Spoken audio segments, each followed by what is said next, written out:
11 দল কর্তৃক আয়োজিত আজকের রাজপথের এই বিশাল দীর্ঘ সমাবেশের সংগ্রামী সভাপতি, 11 দলের শীর্ষ নেতৃবৃন্দ, জাতীয় নেতৃবৃন্দ, সাংবাদিক বন্ধুগণ, সংগ্রামী দেশবাসী, আসসালামু আলাইকুম ওয়া রাহমাতুল্লাহি ওয়া বারাকাতুহু। সংগ্রামী ভাইরা, আমাদের অনেক সংসদ সদস্য এখানে আছেন। ঢাকা মহানগরীর আমি দক্ষিণে বাইরে যাইতে পারবেন না ভাই,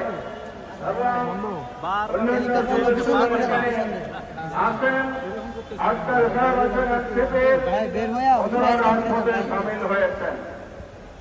সংসদ থেকে রাজপথে কেন জবাব হলো, এদেশে 12 তারিখে একটা নির্বাচন হয়েছে, একই নির্বাচন কমিশন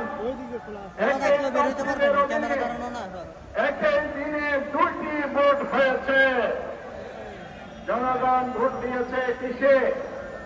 একটা হল জাতীয় সংসদ গঠনের জন্য, দ্বিতীয় ভোট দিয়েছে সংবিধান সংস্কার পরিষদ গঠন করে সংস্কার বাস্তবায়নের জন্য। নির্বাচনের পর নির্বাচন কমিশন 2টি শপথনামা সরবরাহ করেছে নির্বাচিত সদস্যদের উদ্দেশ্যে। একটি শপথ সংসদ গঠনের জন্য সংসদ সদস্যদের শপথ, দ্বিতীয় শপথ হচ্ছে সংবিধান সংস্কার পরিষদ গঠনের জন্য সংসদের সংবিধান সংস্কার পরিষদের সদস্যের শপথ। এই 2টি হল জমজ সন্তান।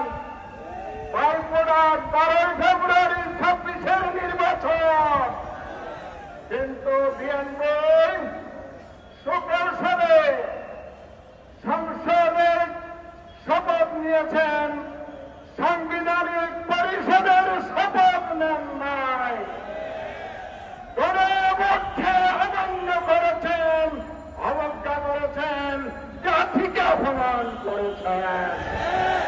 শুধু কি তাই, সংসদ অধিবেশন সংস্কার অধিবেশন শেষ দিনে বিরোধীদের নেতা আমির জামাত ডাক্তার শফিকুর রহমান স্পিকারের দৃষ্টি আকর্ষণ করেছেন। আজকে শেষ দিন, কি করবেন বলুন? সমাধান দিতে পারে নাই, সময় কম। আমাদের বার্তা সুস্পষ্ট।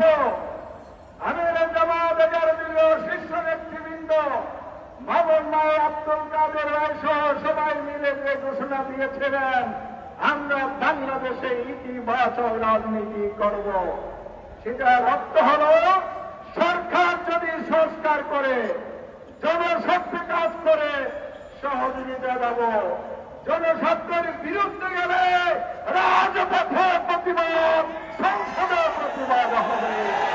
সেই জন্য আমরা এসেছি।